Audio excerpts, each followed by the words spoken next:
नमस्कार, आप देख रहे हैं एनएमएफ न्यूज में आपके साथ शबनम। जितने भी मुस्लिम देश हैं उन तमाम देशों में धीरे धीरे बुर्के पर पाबंदी लगाई जा रही है। अब इसे लिस्ट में नाम जुड़ गया है कजाकिस्तान का, जहां 70% मुस्लिम आबादी है और सरकार ने ऐलान कर दिया है कि यहां बुर्के पर पूरी तरह पाबंदी रहेगी। अब ऐसे में सवाल ये उठता है कि जो मुस्लिम देश हैं वो बुर्के पर पाबंदी लगा रहे हैं, सुरक्षा का हवाला देकर तमाम ऐसे पॉइंट उठाए गए हैं जिसकी वजह से ये बुर्का जो है घातक साबित हो रहा है और इसे बैन के लिए कहा गया है। लेकिन अब सवाल ये भी है कि जब मुस्लिम देश बुर्के पर बैन लगा रहे हैं, मुस्लिमों को आपत्ति नहीं हो रही है, तो भारत में जब बुर्का बैन होने की बात आती है या फिर स्कूलों कॉलेजों में बुर्का पहनकर जो लड़कियां पहुंचती हैं उनको बुर्का उतारवाने की बात आती है, तो यहां विरोध क्यों शुरू हो जाता है? इसी पर चर्चा के लिए हमारे साथ जुड़े हुए हैं वरिष्ठ पत्रकार पंकज प्रसून जी। पंकज जी, कजाकिस्तान एक मुस्लिम आबादी वाला देश, वहां बुर्के पर बैन लगा दिया गया, क्या ये भारत के मुसलमानों को हजम हो पाएगा? यहां पर उस मुद्दे को लेकर राजनीति छिड़ पाएगी? शबनम, बुर्का इस्लामी लिबास नहीं है, वो अरबी लिबास है, अरब का लिबास है। देखिए, दोनों में फर्क कीजिए। अरब के देशों में रेगिस्तान है, धूल भरी आंधियां चलती हैं, तो आंख में, कान में, बाल में वो रेत आ जाता था। इस वजह से वहां सर ढकने की प्रथा है, मर्दों में भी प्रथा है। हाँ। और महिलाओं में भी है।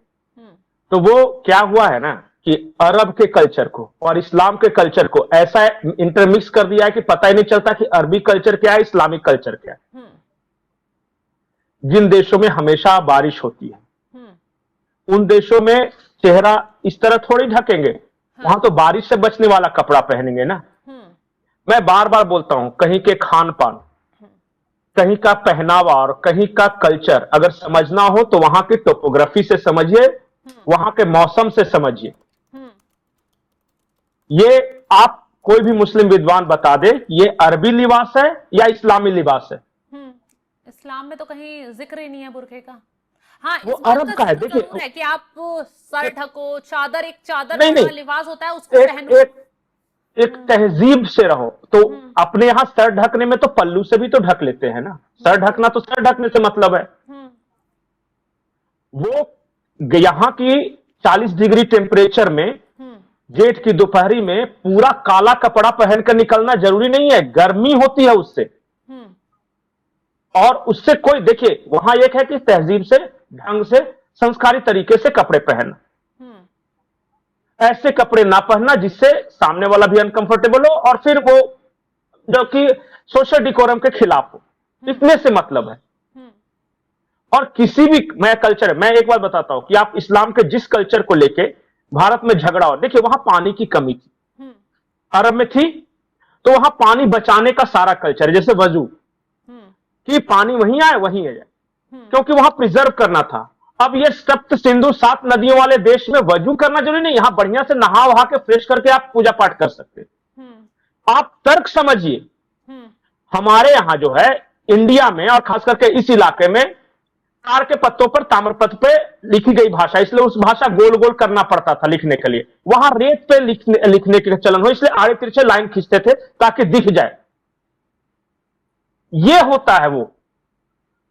अब देखिए, जो आज का मूल विषय है, ये जो कजाकिस्तान, उज्बेकिस्तान, ये सारे मध्य एशिया के जो देश हैं सब मुस्लिम बहुल देश हैं।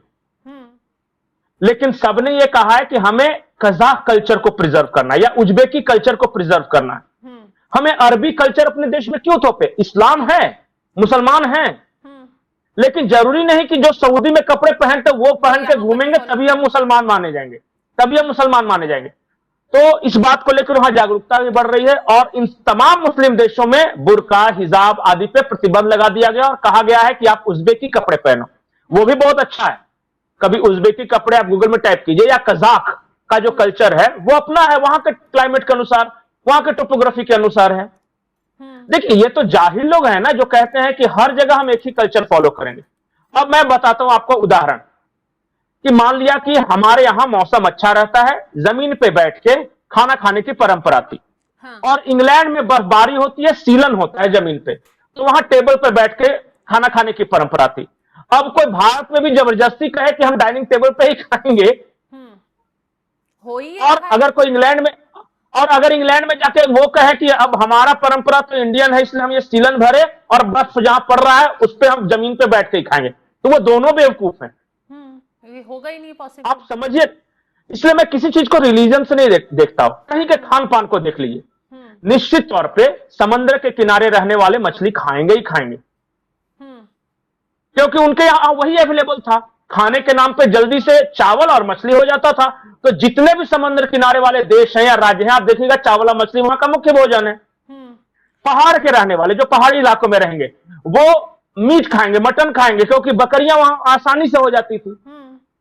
अब कोई राजस्थान में देखिए, वहां का खाना आमतौर पे तासीर जिसकी ठंडी होती है वो खाया जाता है, क्योंकि वहां गर्मी पड़ती थी।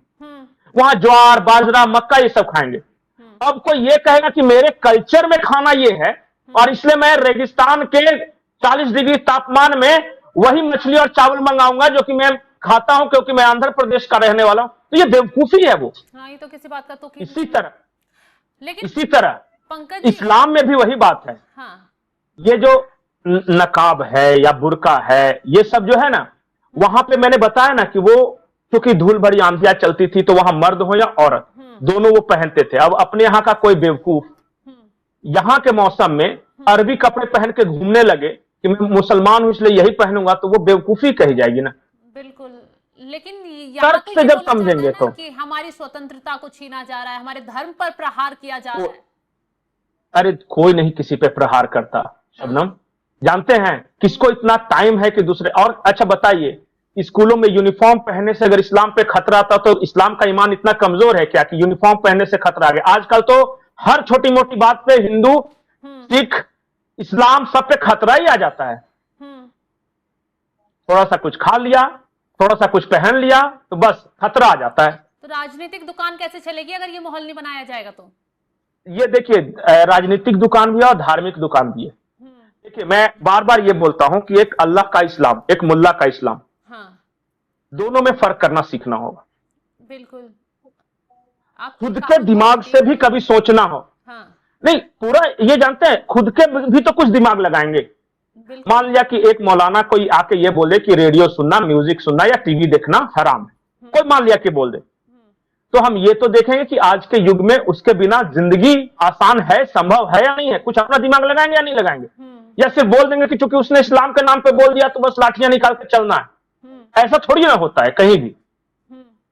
और हिंदुओं को मैं बोल रहा हूं, मान लिया कि कोई अगर कोई प्रभाव अपने ऊपर डालना गलत है ना, कि आप यही बोल रहा हूं, गलत चीजें देख रहे हैं, आप और टीवी है उसका गलत इस्तेमाल कर रहे हैं। नहीं, वो तो देखिए साइंस में किसी भी टूल्स का अच्छा या बुरा दोनों इस्तेमाल होता है। कोई बिजली से मशीन चलाता है, कोई उसी बिजली से मतलब किसी की हत्या करने का उपकरण भी बना रहा है। वही हाँ। तो वो तो आपके लिए है कि उस बिजली में बच्चों को पढ़ाई करवाते हैं, उस बिजली में मर्डर करवाते हैं, ये अलग बात है। बिजली तो वही है, उसका उपयोग कैसा है उसके ऊपर निर्भर करता है। मैं बार बार ये बोलता हूं कि अल्लाह हो, भगवान हो, गॉड हो या वाहेगुरु, दिमाग जानबूझ के दिया है इंसान में, उनका ही दिया हुआ दिमाग है और उन्होंने इसलिए दिया है ताकि इंसान इस्तेमाल कर सके उसका। किसी के कहे अनुसार भीड़ नहीं बनना है।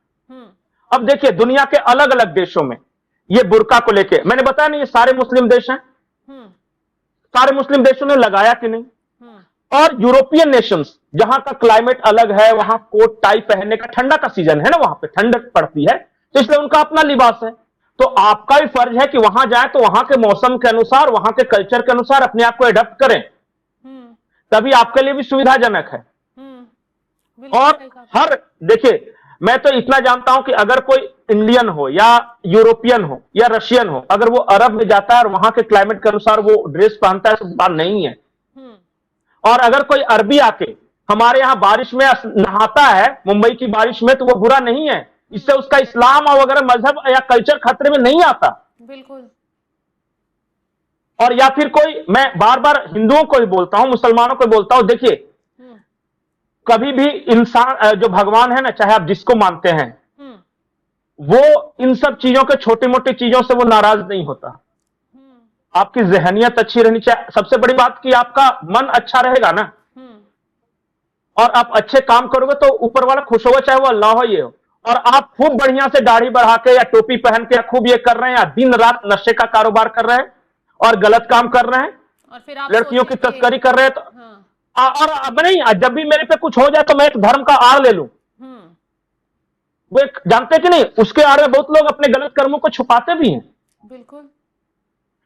तो ये देखिए, ये खबर बताने का मकसद ये था हम्म।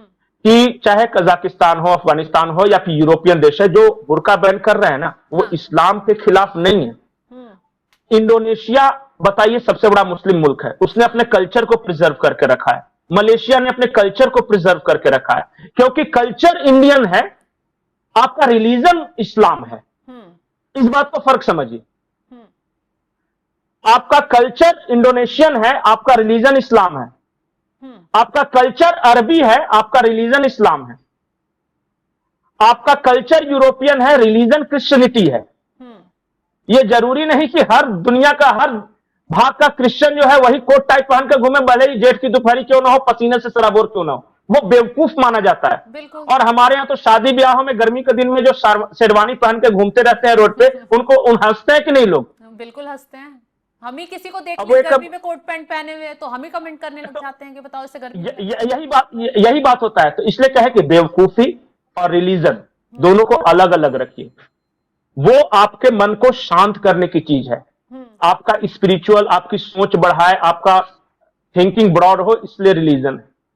और कल्चर जो है, आप जिस देश में रहते हैं, जिस भूभाग में रहते हैं, वहां के क्लाइमेट के अनुसार खान पान, रहन सहन वो होता है, वो कल्चर है। बिल्कुल। और मैं पाकिस्तान और बांग्लादेश का भी उदाहरण देता हूं। अच्छा बताइए, दुनिया के कहीं मुसलमान, जो कहीं के भी मुसलमान हो, शादी में लाल जोड़ा दुल्हन को नहीं पहनाते हैं। पाकिस्तान में, बांग्लादेश और भारत में पहनाते हैं। ये हमारा कंबाइंड कल्चर है। हाँ। इसको रिलीजन से कोई मतलब नहीं। इसमें मेहंदी तो मेहंदी चाहे गाते हिंदू गाते हो या मुसलमान हो, भारत में सब रेडी पहनते हैं सबका, शादियों में। नहीं, इस पूरे इलाके का, ये जो साउथ एशिया है ना, जिसको हम लोग इंडियन सब कंटिनेंट कहते हैं, हाँ। तो इंडियन सब कंटिनेंट के कल्चर में दुल्हन को लाल जोड़ा पहनाने का ये है, चाहे वो आप हिंदू हो, मुसलमान हो या कोई भी। तो ये कल्चर है, वो रिलीजन नहीं है। उस्ताद नुसरत फतेह अली खान साहब जो मेहंदी मेहंदी गाते हैं ना, वो अरब में मेहंदी नहीं होता, वो पाकिस्तान, भारत और बांग्लादेश में मेहंदी का पौधा होता है, जिससे हाथ लाल होते हैं। हाँ। तो ये कल्चर है आपका। We are children of Indus valley civilization. हमारे रिलीजन अलग अलग हो सकते हैं। चलिए तो ठीक है पंकज जी, आपका तमाम जानकारी देने के लिए बहुत बहुत शुक्रिया। तो भारत में बुर्के के नाम पर कैसे राजनीति की जाती है, कैसे मुस्लिम कुछ कट्टरपंथी हैं वो अपनी सियासी दुकान चलाने के लिए बुर्के की आड़ में मुसलमानों को भड़काते हैं। लेकिन अब देखिए ना, वही मुस्लिम देश जो हैं वो बुर्का बैन कर रहे हैं। हवाला क्या दिया जा रहा है, कहीं धार्मिक कट्टरता को रोकने, स्थानीय संस्कृति को बढ़ावा देने के लिए बुर्का बैन कर दिया जा रहा है, कहीं चमरपंथ की रोकथाम और राष्ट्रीय पहचान के लिए बुर्के को बैन किया जा रहा है, शिक्षा में बाधा ना पड़े सुरक्षा का कारण देते हुए बुर्का बैन कर दिया जा रहा है, आतंकी गतिविधियों में बुर्के के दुरुपयोग की आशंका को देखते हुए बुर्का बैन कर दिया जा रहा है, सुरक्षा चिंताओं के चलते बुर्का बैन इस्लामिक देशों में किया जा रहा है। जब इस्लामिक देश बुर्का बैन कर सकते हैं, वहां मुसलमानों को कोई तकलीफ नहीं है, तो सवाल यही है कि भारत के मुसलमानों को तकलीफ क्यों हो रही है, क्यों वो चंद लोगों के जाल में फंसकर इस राजनीति का हिस्सा बन जाते हैं। फिलहाल जो जानकारी हमने आपके साथ साझा की है उसको लेकर आप क्या राय रखते हैं, कमेंट बॉक्स में अपनी राय जरूर बताइएगा और तमाम खबरों के लिए आप हमारे साथ जुड़े रहें। नमस्कार।